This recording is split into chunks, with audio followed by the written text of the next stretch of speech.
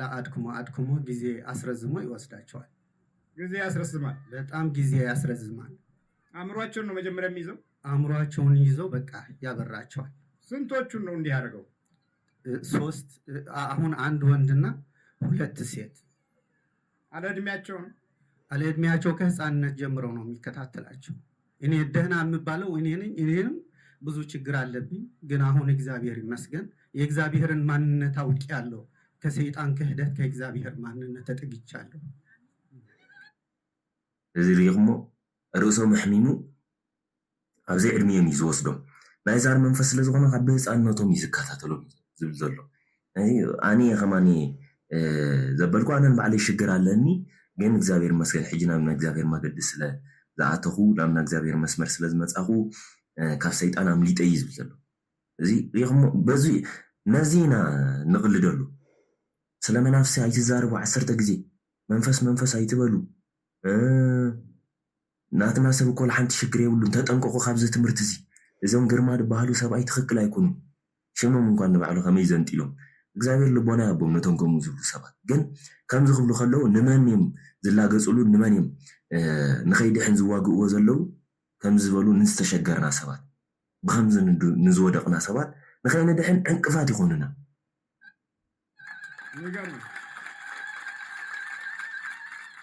መንፈሱን መጀመሪያ ለማወቅና ለማዳከም የተጠቀምክበት ዘዴ ምንድን ነው? መጀመሪያና መጨረሻ የእሱን ትምህርት በደንብ ተከታትያለሁ። የቤቴን በር ቆልፌ እቲ መንፈስ ንክወፅእ ንክዳኸም ዝገበርካሉ ዝተጠቀምካሉ ታክቲክ እንታይ ወይ ዝተጠቀምካሉ ነገር እንታይ ተብሎ ናትኩም ትምህርቲ ሰሚዐ ገዛይ ዓፄ መስኮቴን ቆልፌ ነው የተከታተልኩት። እንዲሁም የኢንተርኔቱ ጠቅላላ እሱን ትከታተላለህ? በሙሉ ነው የተከታተልኩት፣ በሙሉ ነው የሰማሁት፣ በሙሉ ነው ያነበብኩት እና በዛ ተከታትዬ በሱ ትምህርት ደህና የሆነውን ጎደና የእግዚአብሔርን ጎደና መያዝ ያለው ወደ እመቤታችን ድንግል ማርያም መመለስ የቻልኩት በሱ ትምህርት ነው። የሚገርም ነው። አዎ በጣም ያው ምስክርነት ይሁን አው ሁሉ ዝህብ ዘሎ ናብ ናይ እግዚአብሔር መገዲ ዝተመለስኩ ናብ ድንግል ማርያም ዝተመለስኩ ብናትኩም ትምህርቲ ተማይረ ናትኩም ትምህርቲ ይከታተል ነይረ ሁሉ የዝርየ ነይረ። ስለዚ ገዛይ ዓፄ ክፅሊ ክብርቲ ጀሚረ እዩ ዝብል ዘሎ ሪኢኹም። ኣቦና እዚኦም ዝምህሩ ካልእ ምንም ኣይምሃሩ። ስገዱ፣ ጸልዩ፣ በርትዑ፣ መንፈስ ተቃውሞ ተዋግዎ ሽዑ ምስ ተዳኸመ ኢዱ ይቡ በቃ ከይደል ክብል እዩ። ከምዚያ ጌርና ኢና ነፋንዎ ነቲ መንፈስ እምበር ካብ ሓደ ቦታ ናብ ሓደ ቦታ ከምዚ ኣቦ ኣለዉ ተባሂሉ እስኪ ናብኦም ክኸይድ ከምዚ ካብ ኣለዉ እስኪ ናብኦም ክኸይድ ከምዚ ኢልና ኮለል ኢልና ግዜና ከም ንውዲ እዩ ዝገብረና። ፊት ንፊት ንዋጋእ እዮ። ጸሎት ቤት ሰሪሕና ገዛና ጎይታይ መሓረኒ ቅድሚ ሕጂ ብዙሕ ሓጢኣት ሰሪሐ ከይፈለጥኩ እዚ ግን ካብ ድሕሪ ሕጂ ግን ብናትካ ፍቕሪ ብናትካ ኣባኻ ኣሚነ ብኣምልኾትካ ፀኒዐ ንክነብር ሓግዘኒ ርድኣኒ ብውሽጠይ ዘሎ መንፈስካ እሰረለይ ኣብ ደቀይ ዘሎ ኣብ ቤተሰበይ ዘሎ ኣብ ስድራይ ዘሎ እሰረለይ እናበልና እንዳተዋጋእና ነቲ መንፈስ ከነሕፍሮ ኢና ደለና ዳ እምበር ናብ ካልእ ቦታ ብዙሕ ቦታ እዚ ስለ ዝዘርና ጥራይ መድሃኒት ክንረክብ ኢና ማለት ኣይኮነን። እግዚአብሔር ይረዳእና ይድኻምና ርዩ ግን ኣገዛና ክንብርትዕ ከለና ካ ብዝበለፀ ምሕረት ይመፀና እዩ። ስትቀጠቅጠው እንዴት መኖሩን ያወቅከው ስንት ዓመት ሆነ? አሁን 2ኛ ዓመቴ ነው። ሳላቋርጥ ጠዋትና ማታ ሳላቋርጥ በጸሎት ላይ አልፌያለሁ እና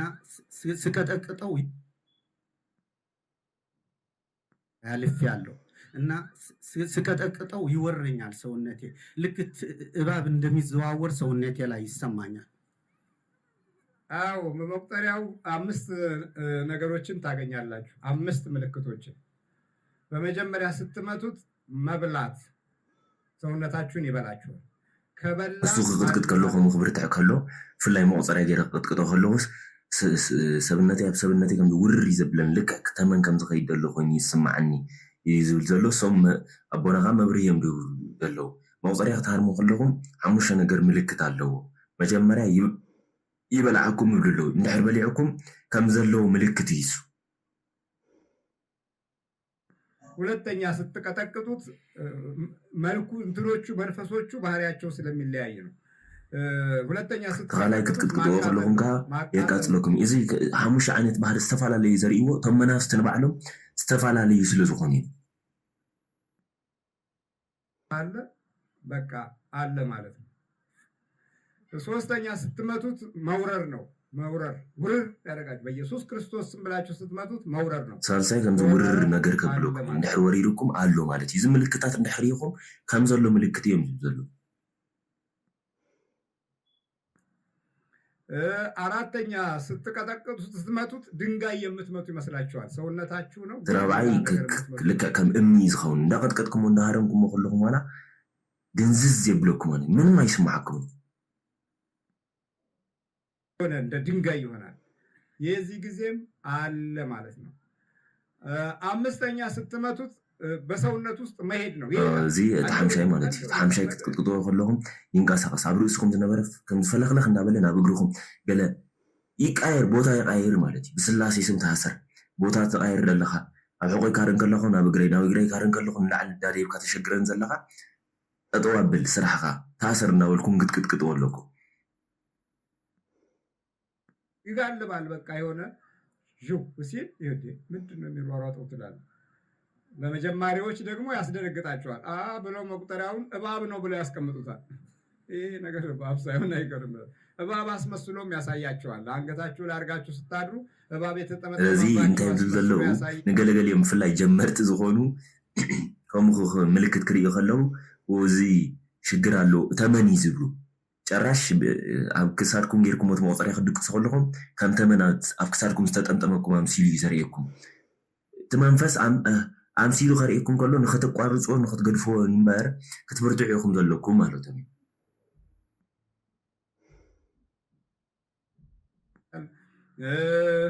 እኔን ደግሞ ወይ ዘንዱ አድርጎ ያሳያችኋል ወይ ጅብ አድርጎ ያሳያችኋል ኦራዝ እኔ ባለም ያያችኋል እሱ ሰውዬ ጅብ ነው ምናምን ትላለህ ትሸሻለህ በቃ ተገላገልክ ማለት ነው እዛው በቃ ተቆጣጠረ ይሄንን ሳይኮሎጂ ይጠቀማል እሱ ሳይኮሎጂ የሚለው ቃል ለመንፈስ ነው እንደውም ጭራሽ የሚያገዘው ክርስቲያኖች ሆይ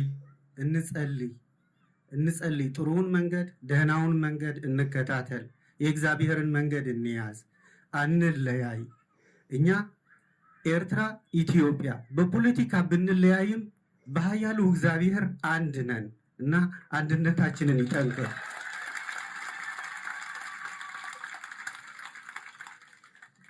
ፖለቲካ ሰዎች እኮ ያመጡት ነው ማርክስ ኤንግልስ ሌኒን የፈጠሩት ነገር ነው እነዛ ሰዎች በዛ ዘመን ብዙ ሰውን አወናብደውበታል ውጤቱ ሲታይ ደግሞ ያው ምንም የመጣ ነገር የለም የነቀዘ ትውልድ ነው ራሽያ ሁሉ ብትሄዱ እዛ የሬታለው ምንጭ ሆራ ጸልይ መስገድ ንበርተ ክርስቲያን ኩላትና በሓድነት ክንብርታ ኣለና ሓደ ንኹን ክብል ጸኒሑ ስለዚ ናይ ፖለቲካ ጉዳይ ኤርትራ ኢትዮጵያ እንዳበልና እንፋላለን ነበር እምበር ብእግዚአብሔር ኩላትና ሓደ ኢና ይድብለሉ ትክክል እዩ ኣነ በዛ ሓሳብ እዚ ይሰማማዕ ፖለቲከኛታት ብዙሕ ነገር የሮም ክኾኑ ይኽእሉ እዮም ግን ኣብ ውሽጥና ሓደ ዘይሕከኽ ነገር ኣሎ ሓደ ዝሰረፀ ነገር ኣሎ እሱ እንታይ እዩ እምነትና ካብ ውሽጥና ክሕከኽ ኣይክእልን ኦርቶዶክስ ተዋህዶ ኩላትና ብሃይማኖት እንድሕር መፂና ብሙላትና ሓደ ኢና ብማዕተብና ሓደ ኢና መስቀልና ሓደ ኢና ማንም ክፈላለየና ዝኽእል ነገር የለን ብዙሕ ሽግር ዋላ እንድሕር ኣሎ ማለት እዩ ስለ ዘለውን ውሽጢ ብዙሕ ሽግር ክህሉ ይኽእል እዩ ግን እምነትና ሓደ እዩ ዝገብረና ሌላ ቅድስት ድንግል ማርያም ኣማላድነት ኩላትና ሓደ ኢና ምንም ዝፈላለየና ነገር የለን እስኻ ኤርትራዊ ስለ ዝኾንካ እስኻ ኢትዮጵያዊ ስለ ዝኾንካ ንዓኻ ብዙሕ ክሰምዓከ ንዕኡ ቅንሰሉ እየ ዝብል ኣምላኽ ኣይኮነን ኣዴና ቅድስት ድንግል ማርያም ንክሰምዓና ከምኡ ጌራ ይትፈላለየና ኣብ ኩሉ ኸይድና ምሕረት እንረኽበሉ ቦታ እዩ ናይ ፖለቲካ ጉዳይ ዝዛረብዎ ዘለዉ ንባዕሉ ማርክስ ሴግል ሌኒን ዳርዊን ኢቮሉሽን ዘበለ እዩ ዝተዛረበ ሰብ ሒደት ወይ ዝግመተ ለውጢ እዩ ናብ ካብ ህበይ ናብ ሰብ ዝመፀ ኢሉ ዝተዘበለ እዩ። ግን እዞም በዓል ማርክስ ሌኒን ገለ ዝበሃሉ ሶሻሊዝም ዘምፁ እዮም ማኒፌስቶ ኢሎም ሓዱሽ ለውጢ ከምፁ ዝፈተኑ ኣብ ዓዲ እንግሊዝ ከይዶም በደም ዝተዋረስዎ መንፈስ ኣይኮነን ዶ ንዓናሲ ራሻ እንኳን ታቐንዲ ምንጭ ዘመንጮትም ራሻውያን ስለ ዝኾኑ በዓል ማርክስ ማለት እዩ እሶም እንኳን ሰላም ክረኽብሉ ይከኣሉ ክልወጥሉ ይከኣሉ። እብድ ነው የሚበዛው። እብድ ክርስቲያኖቹ እብዶች ሆነዋል። በጣም ብዙ እብዶች ይበዛሉ። አመለኞች፣ ሱሰኞች ይበዛሉ። ስለዚህ እነሱ እንደፈለጉ ነገሮችን ባመሰቃቀሉት ቁጥር እኛም እዚህ ዝም ብለን ስንደነባብር ጨለማ በላንና እና በትክክል በአንድ አይነት ፊደል፣ በአንድ አይነት ቤተክርስቲያን፣ በአንድ አይነት ጥምቀት ተጠምቀን እዛ ጋር ሌላ ቤተክርስቲያን እዚህኛው እዛ አልሄድም እዚህኛው አልሄድም እዚህ እንትና ነው እዚህ እንትና ነው እንዴት ሰምዘምፁ ናይ ፀልማት ሂወት ኣጋንንቲ ዝኾነ ተሓሳስባ ዘለዎ ንሕና እውን ተቐቢልናዮ ድንብርብርና ወፅኡ እዮም ዝብሉ ዘሎ። ስለዚ ሓንቲ ጥምቀት ተጠሚቕና ክርስቲያን ኮይንና ኦርቶዶክስ ተዋህዶ ኮይንና ግን ኣብቲ ዘሎ ቤተክርስትያን ናይ ክስቶ እዩ ኣብ ዘሎ ቤተክርስትያን ናይ ክስቶ እዩ። ስለዚ ኣብቲ ከይድና ኣብቲ ብዙሕ ምክፍፋል ብዙሕ ፍልልይ እንዳስፋሕፋሕና ዝመፀና እዚ መንፈስ ማዕርክ እንደይ ብውሽጢ ሃይማኖትና ኣቲ እንኳን ነቶም ሰባት ኣለው ዝበሃሉ ዓበይቲ ብላዕሊ ዘለው ፍሉጣት ሰባት መራሕትና ዝኾኑ ተቆፃፂኡ ከመይ ከም ዝኸፋፈለና መርኣይ እዛም ጸለይንም እዚህም ጸለይንም ቁጣው አልበረደም። በቃ ተለያይተንም መቅሰፍቱ አልቆምም። ይኸው ሞቱ እየበዛ ስደቱ እየጨመረ ነው አይደል? እሺ ነፃነትም አልነው ምንም አልነው ውጥረት ብቻ ነው። ምንም ጭራሽ ባሰብ ነው። አሁን ወደ አዲስ አበባ ሲመጡ በኬንያ ዞረው እንዴ 1080 እኮ ነበር የሚባለው የአስመራ መንገድ አይደል? አሁን በየት በኩል ይመጣ? በሱዳን 3000 ጨምረው 2000 ከምናምን ጨምረው ጉዞው 2000 3000 ጨምረው ምን አመጣው? የሁሉ መከራ ምን አመጣብን? እስቲ ይሄ በራሱ አላወቅነውም እንጂ መቅሰፍት ነው። እዘን ባዕሉ ስለ ዘይፈልጥና ኢና ነበር መቅሰፍቲ ኣብቲ ቤተክርስትያን ኬድና ፀሊና ኣብዚ ፀሊና ምንም ኣብ ኩሉ እግዚአብሔር ነይሩ። ግን ከፋፊልና ንዓና ሓደ እግዚአብሔር ከሎ ከፋፊልና ክንደይ ዝገርም እኮ ኣብቲ ቅዱስ ሚካኤል ካልእ ኣብዝኻ ቅዱስ ሚካኤል እቲ ናይ ክስቶይ እዚ ናይ ክስቶይ ብዙሕ ሽግር ኣሎ። እዚ ንባዕሉ መቅሰፍቲ ግን ለውጢ ከነምፅእ ኣይከኣልና ፀሊና እንዲሁም ዝገደደ መቅሰፍቲ ወሲኹ ስደት ጠጠው ኣይበለን። ሕጂ እውን ብዙሕ ሰብ እዩ ዝመውት ዘሎ ብዙሕ መከራ ኣለና ብዙሕ ሽግር ዘለና ኢና። እስቲልናው እንኳን ሽግርና ክቅረፍ ኣይከኣለን። ነፃነት ንበሉ ካልእ ንበሉ ብዘይገድስ ማለት እዩ ሓደ ምዃን እዩ ዝቅድም ነይሩ ዝበልፅ ነይሩ። ሓደ ንምዃን ዝሰርሑ ከዓ ቀንዲ መራሕቲ ቦታት የሚኒሎም ኣነ ዓቕሚ የብለይን ንዖም ከምኡ ኢለ ንክዛረብ ስልጣን ስለዘይብለይ ዘሎ ሽግር እግዚአብሔር ይፍታሐዮ ኢለ ይሓልፍ ዝኽእል። ያው በግል ህይወቴ ማለት የምፈልገው ብዙ ነገርና ብዙ ጊዜ ከስሬ ያለው ሆኖም ግን በመጨረሻ በመምህር ግርማ ትምህርት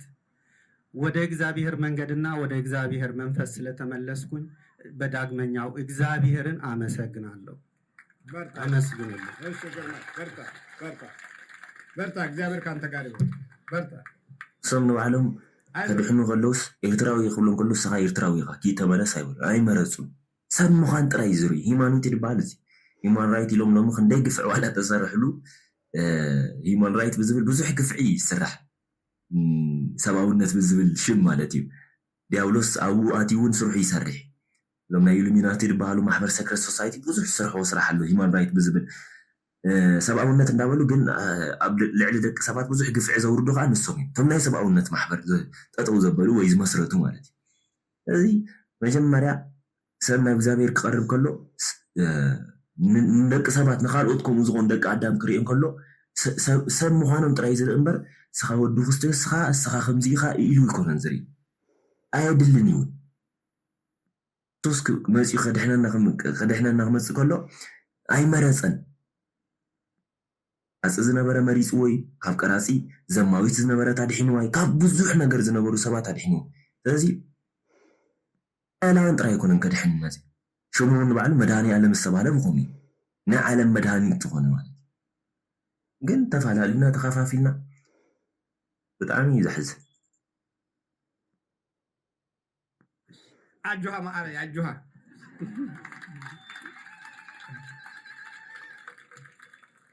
ይሄ ነው ነፃነት የሚባለው። ይሄ ነው በክርስቶስ ነፃ ወጣን የሚባለው ይሄ ነው። ከንፊት ባለፈው አታዩትም ነበረ ነፃነት ዝበሃል እዚ እዩ ዘሎ በክርስቶስ ነፃ ወፂና ዝበሃል እዚ ኮይኑ ሕጂ እውን በዓሌት ክንባላ ሕጂ እውን ብዙሕ ነገር ክንገብር ነቲ መንፈስ ምቹእ ኮይና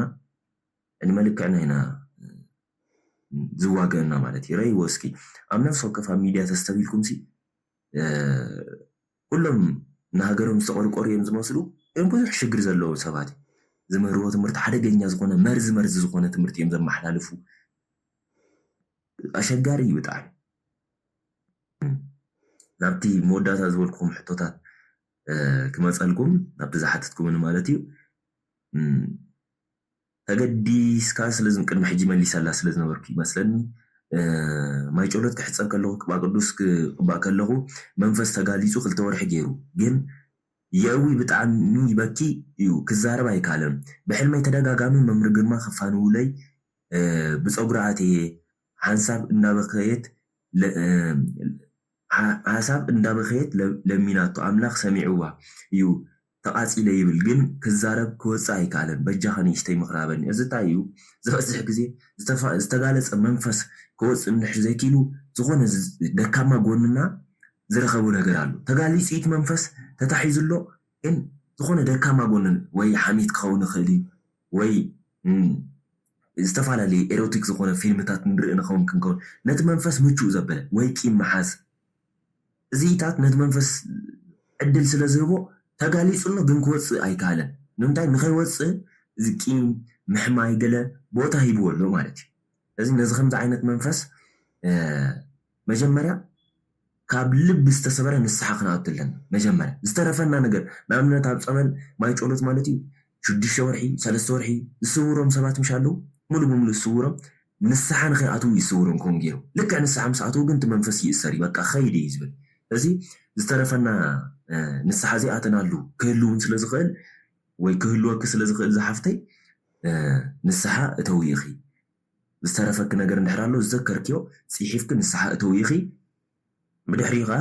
እግዚኣብሔር ብውሽጠይ ዘሎ መንፈስካ ኣፋንወለ ኢኻ እስኺ ብዝደለኺ ይኮነን እግዚኣብሔር ብዝፈቐዶ ስለ ዝኾነ እስኻ ዝፈቐድካለይ ይኾነለይ ኢልኪ ፀሊ ምግላፁ ፅቡቕ እዩ ተጋሊፅልክ እኮ ፅቡቕ እዩ ግን ከምኡ እናበለ ካብ ዘሸግረክ ስርዓት ኣላምድ እዩ በቃ ብስላሴ ስም ተኣሰር እናበልኪ መቁፀርያ ጌርካ እንዳቐትከትኪ ነቲ መንፈስ ከምዚ እንዳገበርካ ሲልካ ትእው ጥራይ ዘለኻ ዘይትፋኑ ዘለኻ መንፈስ ተኣሰር በቃ ስርዓትካ ሒዝካ ተኣሰር ክሳብ መድሃኒ ዓለም ዘፋንወካ ክሳብ መድሃኒ ዓለም ንዓይ ዝነግረኒ ምልክት ክሳብ ዝህበኒ ኣነ ኣይፈቕደልካን ኢልኪ ነገር እዩ ነቲ መንፈስ ግልፂ ክትቅጥቅጥ ከለኹ ከምኡ እንዳበልክ ቀጥቅጢ ተባ ግርማ ብሕልሚ ከምኡ ከፋንውልክ ምርኣይ ፅቡቕ እዩ ግን እዚ መንፈስ እዚ ሱባኤ እውን ክትኣትውሉ ትኽእል ኢኺ ንምንታይ ምውፃእ እዩ ሰርተ ግዜ ዘእውእ ጥራይ ኢልኪ ንእግዚኣብሔር እውን ሕተት እዮ ነቲ መንፈስ ጥራይ ዘይኮና እውን ከናላፋልፎ ደለና ንእግዚኣብሔር ካስ ፈቓድካ ናስካስ እንታይ ኢልና እውን ምሕታት ክንለምድ ኣለና ማለት እዩ እዚ ናተይ ሓሳብ ዝብለኪ ከምዚ 10 ግዜ ኣይወፅእኒ እንዳበለ ዘሸግር ዝኾነ ደካማ ጎኒ ረኺብልካ ከይከውን ቼክ ግበር ኢኺ ፈትሽ እሳ እንድሕር ረኺብካ ግፀኛ ሽዑ ክኸይድ በቃ ምንም ቤኺ ኣብዚ ናይ ዝሓውና ዝኾነ ዘጋጠሞ ርኢ ነቲ መንፈስ ዕድል ክህቦ ስለ ዘይከኣለ ኣፋኒኑ ኸይድ ደልዩ ማለት እዩ እዚ ስርዓት ከነላምዶ ኣለና ቀጥቂጥና ብስላሴ ስም ተኣሰር ኣነ ክዛረብ ከለኹ ስራሕ ክሰርሕ ከለኹ ኣብ መንጎ እንዳእትኻ ከይተባላሹ ሲልካ ከዓ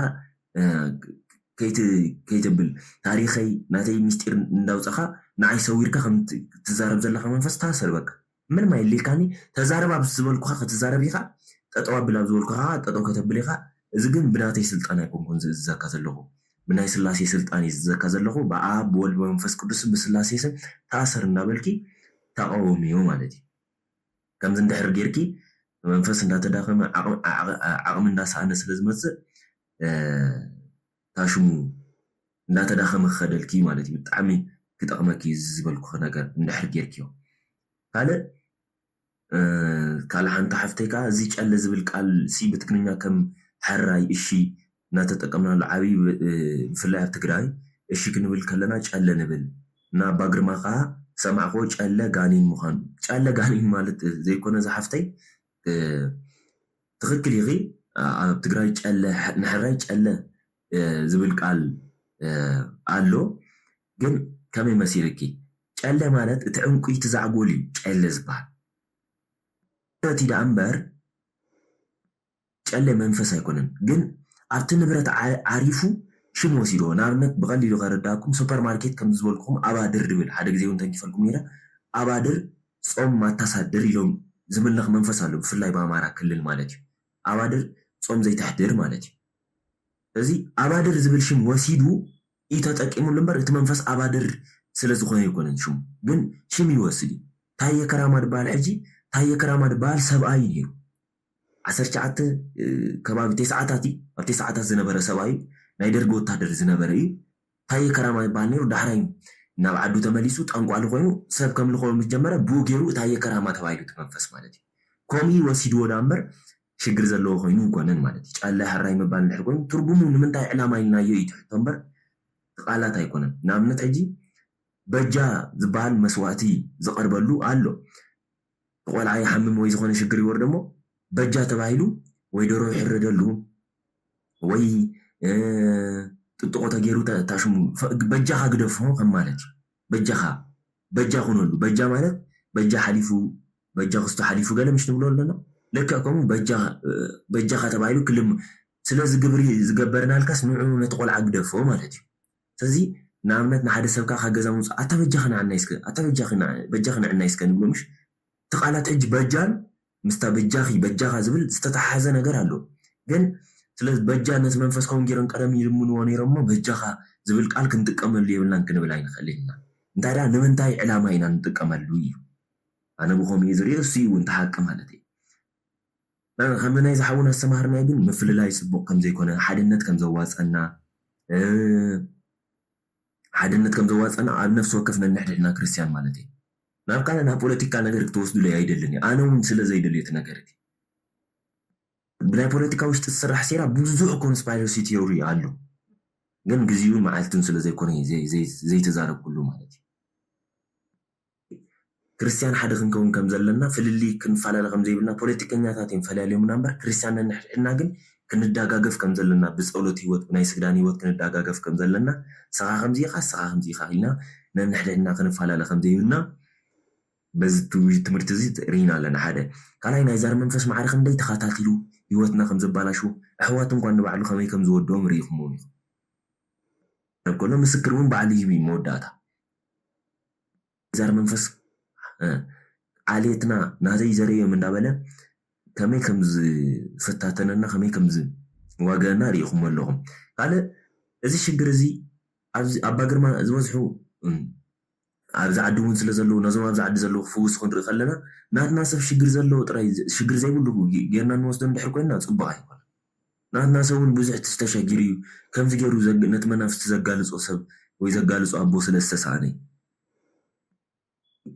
መጀመርያ ክነቑሑ እዩ ዘለዎም ነዚ ትምህርቲ እዚ ሼር ግበረሎም ንክነቑሑ ነቶም ዝቃወሙ ግን ነጊደ ኣነ ብዙሕ ግዜ መልሲ እውን ክምልስ ኣይደለን ዝተቃወመ ይቃወም ዝርድኡኒ ሰብ ነዚ ዝሽግሮም ሲ ተረዲዎም ግን ዝብርትዑ ዝፅልዩ ሰባት ስለ ዘለው ኣነ ንዖም እየ ዝደሊ እሶም በርቲዖም ንክኸዱ እዮም ክሕግዝ ዝደሊ ንምንታይ ምዘይተረድኦ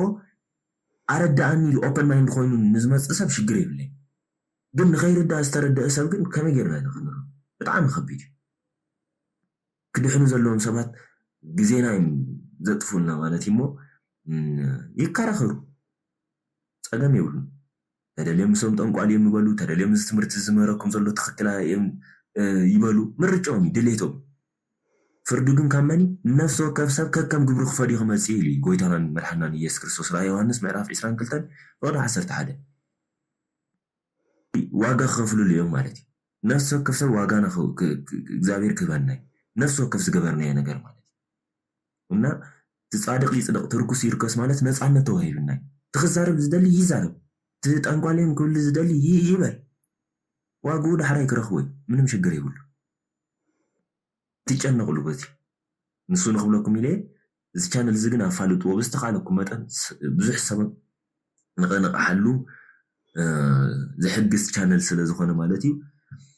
ናይ ሎማዓንቲ ትምህርትና ነዚ ይመስል ነይሩ ወስብሐት ለእግዚአብሔር ወለወላዲቱ ድንግል ወለመስቀሉ ክቡር ሰላም